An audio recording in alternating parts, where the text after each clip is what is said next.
AP రాజధాని అమరావతిని విస్తరించేందుకు కీలక అడుగు పడింది. రెండో విడత భూ సమీకరణ బాధ్యతను సీఆర్డీఏకు అప్పగిస్తూ రాష్ట్ర ప్రభుత్వం ఉత్తర్వులు జారీ చేసింది. 7 గ్రామాల్లో మొత్తం 16,666 ఎకరాల పట్టా అసైన్డ్ భూములు తీసుకునేందుకు రాష్ట్ర ప్రభుత్వం నిర్ణయం తీసుకుంది. రెండో విడత భూ సమీకరణ వల్ల ఉపయోగాలేంటి? రైతులను ప్రభుత్వం ఏ విధంగా ఒప్పిస్తోంది? మొదటి విడత భూ సమీకరణ తరహాలోనే పరిహారం అందిస్తారా? ఈ 7 గ్రామాల రైతులు ఎలాంటి డిమాండ్లు ప్రభుత్వం ముందు ఉంచబోతున్నారు? రెండో విడత భూ సమీకరణతో భూములు సరిపెడతారా లేక మూడో విడతకు వెళ్తారా? ఇలాంటి విషయాలపై మరింత సమాచారాన్ని మా సిటీ 24/7 ప్రతినిధి గాలిబ్ అందిస్తారు. రాజధాని అమరావతిలో రెండో విడత భూ సమీకరణకు ఏపీ ప్రభుత్వం అధికారికంగా ఆదేశాలు జారీ చేసింది. మొత్తం రెండో విడత భూ సమీకరణలోని ఇటు ప్రభుత్వానికి సంబంధించిన భూములు, అట్లాగే రిజిస్ట్రేషన్ అయిన భూములు, మరో పక్క ఎస్ఎండ్ సంబంధించిన భూములన్నీ కలిపి 20,492 ఎకరాల వరకు కూడా భూ సమీకరణ చేసేందుకు రాష్ట్ర ప్రభుత్వం నిర్ణయం తీసుకోవడం జరిగింది. ఇప్పటికే కేబినెట్ సమావేశంలో ఇందుకు సంబంధించి ఇప్పటికే కేబినెట్ ఆమోద ముద్ర వేయటం, దాంతో పాటు ఈ భూ సమీకరణ రెండో భూ సమీకరణకు సంబంధించి రాష్ట్ర ప్రభుత్వం ఏర్పాటు చేసిన మంత్రుల కమిటీ కూడా ఇందుకు సంబంధించి ఇప్పటికే తుది నివేదిక రాష్ట్ర ప్రభుత్వానికి ఇచ్చిన నేపథ్యంలో ఇప్పటికే రాష్ట్ర ప్రభుత్వం ఈ నిర్ణయం తీసుకోవడం జరిగింది. ఈ రెండో విడత భూ సమీకరణకు సంబంధించి రాష్ట్ర ప్రభుత్వం ఉత్తర్వులు జారీ చేసింది. ఇందులో ప్రధానంగా రెండో విడత భూ సమీకరణకు సంబంధించి పూర్తి బాధ్యతలను ఏపీ సిఆర్డీ కమిషనర్ కు అప్పచెప్పడం జరిగింది. ఇందుకు సంబంధించిన ప్రక్రియ ప్రారంభించేందుకు అన్ని బాధ్యతలను ఏపీ సిఆర్డీకి రాష్ట్ర ప్రభుత్వం అప్పచెప్పడం జరిగింది. ఈ నేపథ్యంలో మొత్తం ఈ 20,495 ఎకరాలకు సంబంధించి ఏ విధంగా భూ సమీకరణ చేయబోతున్నారు, ఆ గ్రామాలు ఏ విధంగా ఉండబోతున్నాయి కూడా మీకు వివరించే ప్రయత్నం చేస్తాను. అంతకంటే ముందుగా గతంలో ఏదైతే ఉందో 2014-19లోని రాష్ట్రంలోని కొత్త ప్రభుత్వం ఏర్పాటు చేసిన తర్వాత, విభజన తర్వాత కీలకంగా అమరావతిని రాజధానిగా అప్పటి ఉన్న తెలుగుదేశం ప్రభుత్వం ప్రకటించడం జరిగింది. దీన్ని ప్రజా రాజధానిగా ప్రకటించారు. ఈ నేపథ్యంలోని ప్రధానంగా రైతుల నుంచి కూడా స్వచ్ఛందంగా దాదాపు 33,000 ఎకరాల వరకు కూడా రాష్ట్ర ప్రభుత్వం సమీకరించడం జరిగింది. మొత్తం కలిపి ఇటు రైతుల నుంచి సమీకరించిన భూమితో పాటు మరోపక్క ప్రభుత్వానికి సంబంధించిన భూమి కావచ్చు, మొత్తం దాదాపు 53,000 ఎకరాల వరకు కూడా భూ సమీకరణ చేయడం జరిగింది. ఈ భూ సమీకరణ చేసిన తర్వాత రైతులకు సంబంధించి దాదాపు 33,000 ఎకరాల వరకు కూడా రైతులు ఇచ్చిన నేపథ్యంలో ఇందులో మెట్ట కావచ్చు, జరుగుకు సంబంధించిన రైతులకు వాళ్ళకి పరిహారంగా భూములు ఇచ్చిన ప్రతి ఎకరానికి మెట్ట భూమికి చూసినట్టయితే 1000 గజాలు రెసిడెన్షియల్ భూమి, అట్లాగే 250 గజాలు వచ్చేసరికల్లే కమర్షియల్ భూమి ఇచ్చారు. ఏపీ రాజధాని అమరావతిలో రెండో విడత భూ సమీకరణకు రాష్ట్ర ప్రభుత్వం అధికారికంగా ఉత్తర్వులు ఇవ్వడం జరిగింది. ఇప్పటికే కేబినెట్ ఆమోదం పొందిన తర్వాత ఈరోజు అధికారికంగా ఉత్తర్వులు ఇవ్వడం జరిగింది. మొత్తం 20,494 ఎకరాలకు సంబంధించి రెండో విడత భూ సమీకరణను చేపట్టేందుకు ఏపీ సిఆర్డీకి పూర్తి బాధ్యతలు అప్పచెబుతూ రాష్ట్ర ప్రభుత్వం ఉత్తర్వులు ఇవ్వడం జరిగింది. ఇప్పటికే ఇందుకు సంబంధించిన అంశంపై రాష్ట్ర ప్రభుత్వం పలు దఫాలుగా చర్చించి ఇటు రైతులతో పాటు మరోపక్క మంత్రుల కమిటీ కూడా చర్చించి ఈ అంశానికి గ్రీన్ సిగ్నల్ ఇవ్వడం జరిగింది. అయితే రెండో విడత భూ సమీకరణ ఎందుకు చేయాలి, ఎందుకు చేయాల్సిన పరిస్థితి ఉంది, ఇప్పుడు అమరావతికి సంబంధించి మున్సిపాలిటీ కాకుండా మహానగరంగా మార్చాలంటే ఈ భూ సమీకరణ ఎంతవరకు అవసరం అనే అంశాలను ఇప్పటికే ముఖ్యమంత్రి చంద్రబాబు నాయుడు రైతులతో సమావేశం నిర్వహించారు. రైతులకు రెండో విడత భూ సమీకరణకు సంబంధించిన అంశాలన్నీ కూడా ముఖ్యమంత్రి వివరించిన నేపథ్యంలో ఇప్పుడు ప్రస్తుతం ఉన్న 29 గ్రామాలకు సంబంధించిన రైతులు కూడా గ్రీన్ సిగ్నల్ ఇవ్వడం జరిగింది. మొత్తం రెండో విడత భూ సమీకరణలోని 20,494 ఎకరాల వరకు కూడా ఇటు అసైన్డ్ భూములు కావచ్చు, దాంతో పాటు రిజిస్ట్రేషన్ భూములు, మరో పక్క ప్రభుత్వం భూములు కలిపి మొత్తం 7 గ్రామాల్లోని 20,494 ఎకరాలను కూడా రాష్ట్ర ప్రభుత్వం రెండో విడతగా భూ సమీకరణ చేయబోతుంది. అయితే అంతకంటే ముందు కూడా మీకు ఒక అంశాన్ని వివరించే ప్రయత్నం చేస్తాను. ప్రస్తుతం 2014-19లోని అప్పుడున్న తెలుగుదేశం ప్రభుత్వం కొత్త రాజధాని ప్రకటించడం, ప్రజా రాజధానిగా ప్రకటించడం, ఆ ప్రజా రాజధానిలో ప్రధానంగా రైతుల నుంచి కూడా స్వచ్ఛందంగా భూములను సమీకరించింది. ఇందులో దాదాపు 33,000 ఎకరాల వరకు కూడా ఈ భూములు ఉన్నాయి. ఇందులో ప్రభుత్వానికి సంబంధించిన భూములు, ఎస్ఎండ్ భూములు, దాంతో పాటు రైతుల నుంచి తీసుకున్న భూములు కలిపి దాదాపు 53 ఎకరాల వరకు ఉన్నాయి. అయితే 53 ఎకరాల వరకు కూడా భూములు ఉన్నా సరే ఎందుకు రాష్ట్ర ప్రభుత్వం ఇంత మొత్తంలో మరో 20,000 ఎకరాలను ఎందుకు సమీకరిస్తుందన్న అంశాలకు సంబంధించి ఇప్పటికే చాలా విమర్శలు వచ్చాయి. దీనిపై కూడా మీకు క్లారిటీ ఇస్తాను. ఎందుకంటే గతంలోని భూములు ఇచ్చిన రైతులకు రాష్ట్ర ప్రభుత్వం రిటర్నబుల్ ఫ్లాట్లు ఇవ్వడం జరిగింది. మెట్ట భూములు ఇచ్చిన రైతులకు ఎకరాకు 1000 గజాలకు సంబంధించిన రెసిడెన్షియల్ భూమి, అట్లాగే 250 గజాల వరకు కూడా కమర్షియల్ ఇచ్చింది. ఇంకా జరీబుకు సంబంధించి కూడా ప్రధానంగా 1200 గజాల వరకు కూడా రెసిడెన్షియల్ భూమి, అట్లాగే 450 గజాల వరకు కూడా కమర్షియల్ ల్యాండ్ ఇచ్చింది. ఈ మొత్తంలో దాదాపు గతంలో ఇచ్చిన 53,000 ఎకరాల్లోని ఇందులో ప్రధానంగా 25% వరకు దాదాపు 9,000 ఎకరాలు రైతులకు ప్రధానంగా రిటర్నబుల్ ఫ్లాట్ రూపంలో కూడా రాష్ట్ర ప్రభుత్వం ఇచ్చిన పరిస్థితి ఉంది. ఆ తర్వాత అమరావతి రాజధాని ప్రాంతంలో కూడా రోడ్లు, మౌలిక వసతులకు సంబంధించి దాదాపు 13,000 ఎకరాలు, ఇందాక చెప్పిన 99,000, దాంతో పాటు 13,000 ఎకరాలు, దాదాపు 22,000 ఎకరాల వరకు, అంటే 53,000 ఎకరాల సమీకరణ నేపథ్యంలో మొదటి విడతలోని 22,000 ఎకరాల వరకు కూడా ఇవన్నీ కూడా రాష్ట్ర ప్రభుత్వం రైతులకు రిటర్నబుల్ ఫ్లాట్ రూపం, మరోపక్క మౌలిక వసతులు, రోడ్లకు సంబంధించి మాత్రం ఇతర మౌలిక వసతుల కోసం పూర్తి స్థాయిలోని ఆ భూములు కేటాయించిన నేపథ్యంలో మొత్తం ఈ ఇందాక చెప్పిన 53,000 ఎకరాల్లోని 22,000 ఎకరాలు పోతే మిగిలింది 31 ఎకరాలు. ఈ 31 ఎకరాల్లోనే ఇప్పటికే రాష్ట్ర ప్రభుత్వం వివిధ సంస్థలకు ఇప్పటికే భూములు కేటాయించడం జరిగింది.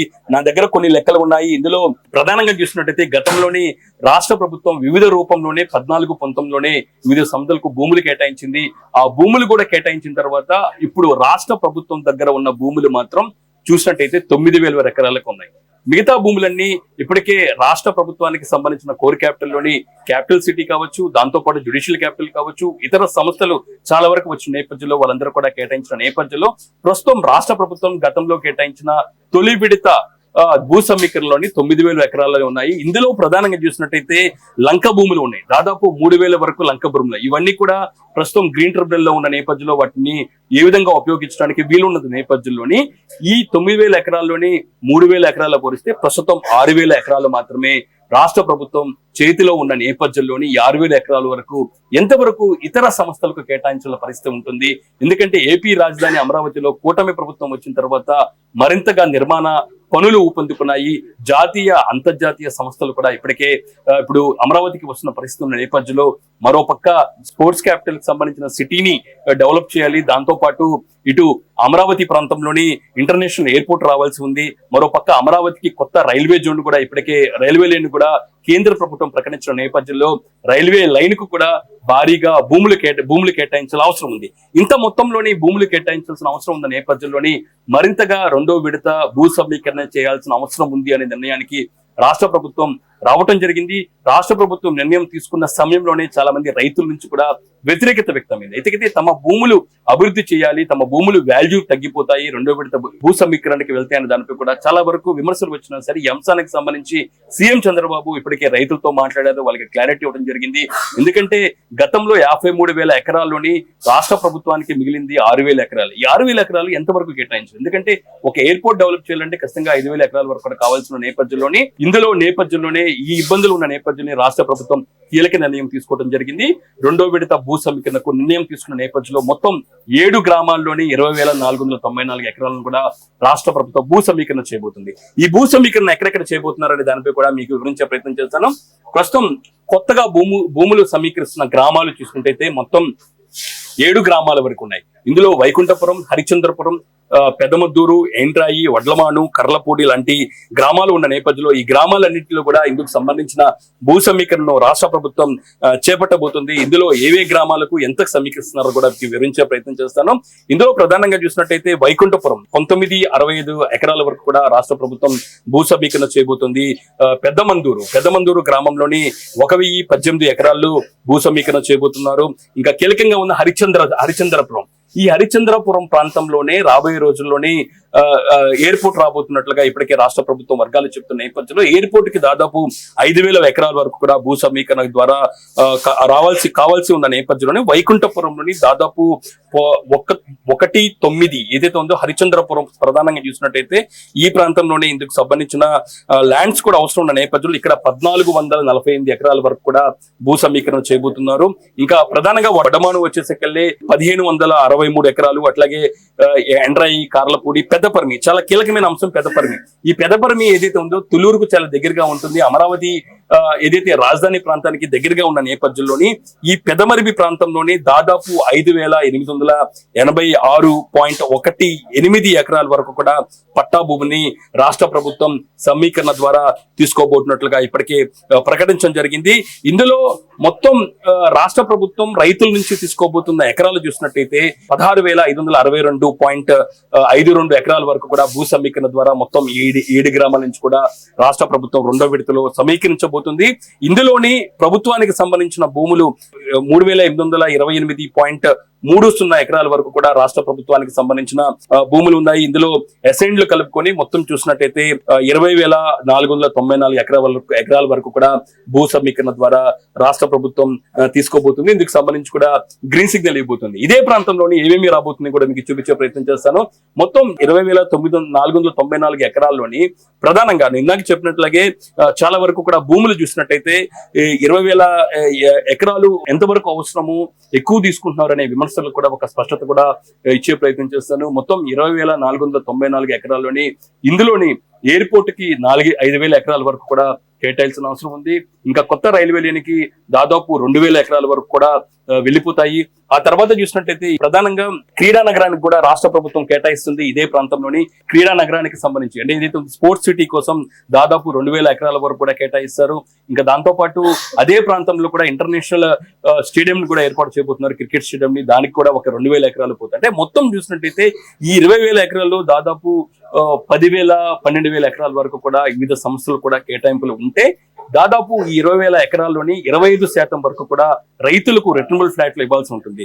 ఇందుకోసం ప్రత్యేకంగా దాదాపు 5,000 ఎకరాల వరకు కూడా రోడ్స్ కోటం కేటాయిస్తారు. అంటే మొత్తం 20,000 ఎకరాల్లోని 10,000 ఎకరాల వరకు కూడా ఇతర సంస్థలకు కేటాయింపులు ఉంటే 10,000 ఎకరాల వరకుకే ప్రధానంగా రైతులకు, దాంతో పాటు ఇతర రోడ్లు డెవలప్మెంట్ కోసం ఉపయోగించే అవసరం ఉన్న నేపథ్యంలోని ఇందులో భాగంగానే ప్రస్తుతం రాష్ట్ర ప్రభుత్వం భారీ ఎత్తున భూ సమీకరణకు తెరదీర్చడం జరిగింది. దాదాపు 20,494 ఎకరాల వరకు కూడా ప్రస్తుతం భూ సమీకరణ చేయబోతున్నట్లుగా రాష్ట్ర ప్రభుత్వం ప్రకటించిన పరిస్థితి. అయితే ఇంతటితో ఆగుతుందా అనే అంశానికి కూడా ఒక క్లారిటీ ఇవ్వబోతున్నాను.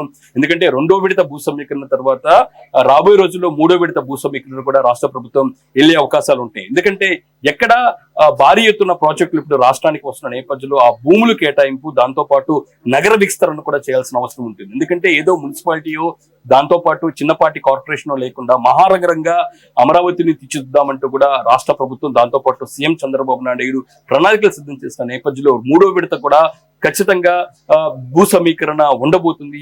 ఏ ప్రాంతాల్లో ఉండబోతుందో కూడా మీకు వివరించే ప్రయత్నం చేస్తున్నా. దానికి సంబంధించి అంశాలు కూడా మీకు చూపించే ప్రయత్నం చేస్తాను.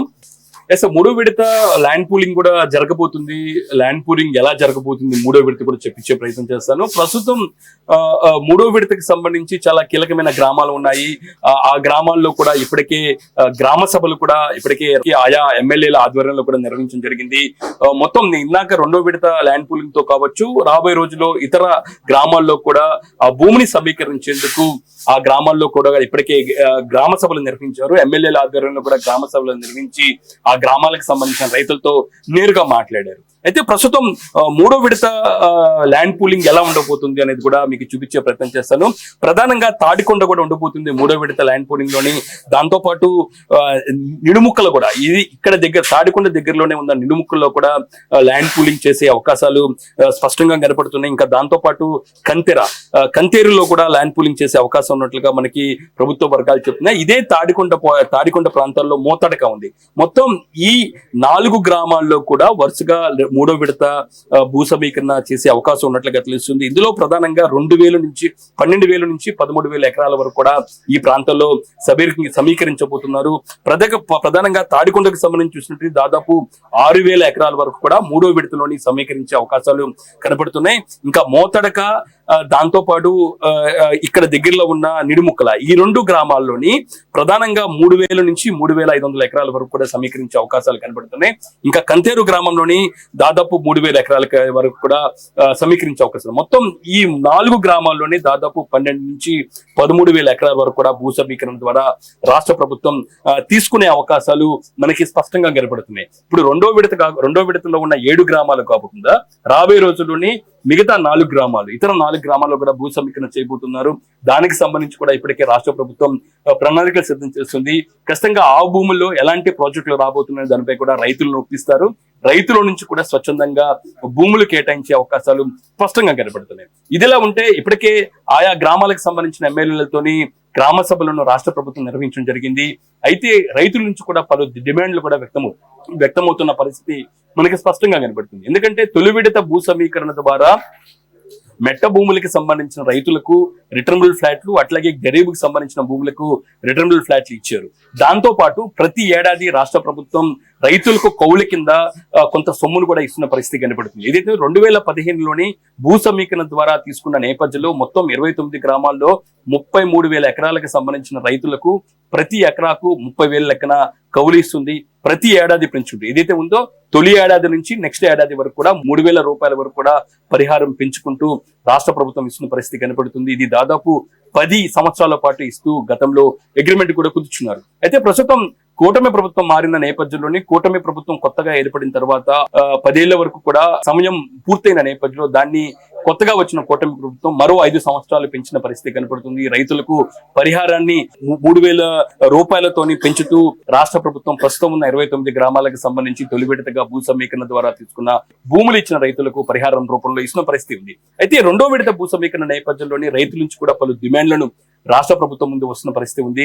గతంలో ఇచ్చిన 30,000 రూపాయలకు సంబంధించిన కౌలు కాకుండా ఖచ్చితంగా మాకు 50,000 రూపాయల వరకు కూడా కౌలు ఇవ్వాలి, దాన్ని 3,000 కాకుండా ప్రతి ఏడాది 5,000 రూపాయల వరకు కూడా పెంచాలంటూ కూడా డిమాండ్లు వ్యక్తమవుతున్న పరిస్థితి కనపడుతుంది. ఇంకా దాంతో పాటు తమకు ఇచ్చే రిటర్నబుల్ ఫ్లాట్లు కూడా ఏవే ప్రాంతాల్లో ఇస్తారు, తమ గ్రామాల పరిధిలోనే ఇవ్వాలి, అవి ఖచ్చితంగా డెవలప్ చేసేందుకు పూర్తిగా ఫోకస్ పెట్టాలంటూ కూడా ఇప్పటికే గ్రామ సభల్లో ఎమ్మెల్యేల ముందు కొన్ని డిమాండ్లను ఇప్పటికే రైతులు ఉంచారు. ఇంకా దాంతో పాటు కొన్ని గ్రామాల్లో కొన్ని అంశాలపై కూడా రైతులు డిమాండ్ చేసిన పరిస్థితి ఉంది. ఎందుకంటే హరిశ్చంద్రపురం లాంటి ప్రాంతంలోని స్థానిక ఎమ్మెల్యే నిర్వహించిన గ్రామ సభలో కూడా ఒక అంశానికి క్లారిటీగా చెప్పారు. ఇప్పటికే మొదటి విడతలోని రైతులు ఇచ్చిన భూముల్లోని అక్కడ పూర్తి స్థాయిలో అభివృద్ధి చేసిన తర్వాతే తమ భూములను సమీకరణ ద్వారా తీసుకోవాలంటూ కూడా ఒక కొత్త డిమాండ్ కూడా రైతులు వ్యక్తం చేసిన నేపథ్యంలోని ప్రస్తుతం రాష్ట్ర ప్రభుత్వం తీసుకున్న ఈ కీలక రెండో విడత భూ సమీకరణకు సంబంధించి ఇప్పటికే సిఆర్డీకి పూర్తి బాధ్యతలు అప్పచెబుతూ ఏపీ ప్రభుత్వం నిర్ణయం తీసుకున్న నేపథ్యంలో ఏపీ సిఆర్డీ అధికారులు రేపటి నుంచి రంగంలో దిగబోతున్నారు. మొత్తం 7 గ్రామాల్లో పర్యటించబోతున్నారు. 7 గ్రామాల్లోని మొత్తం 16,666 ఎకరాలకు సంబంధించి రైతులతో నేరుగా మాట్లాడతారు, వాళ్ళ డిమాండ్లను తెలుసుకుంటారు. అయితే ఖచ్చితంగా గతంలో మొదటి విడతలో ఏ విధంగా నియమాలు పాటించారో దాని నియమాలే ప్రస్తుతం పాటించే అవకాశాలు కనబడుతున్నాయి. ఖచ్చితంగా గతంలో ఇచ్చిన రిటర్నబుల్ ఫ్లాట్లకు సంబంధించి, దాంతో పాటు రైతులకు ఇచ్చిన కౌలు అంశాలకు సంబంధించి అదే ప్రస్తుతం కూడా కొనసాగించే అవకాశం ఉన్నట్టుగా ప్రస్తుతం ప్రభుత్వ వర్గాలు చెప్తున్నాయి. చూడాలి రైతులు ఈ డిమాండ్లను రాష్ట్ర ప్రభుత్వం ఏ విధంగా తీరుస్తుంది. ఇప్పుడు ఏదైతే ఉందో రైతులకు ఇస్తున్న కౌలుకి సంబంధించి 50,000 వరకు ఎంతవరకు పెంచుతారని చూడాల్సి ఉంది.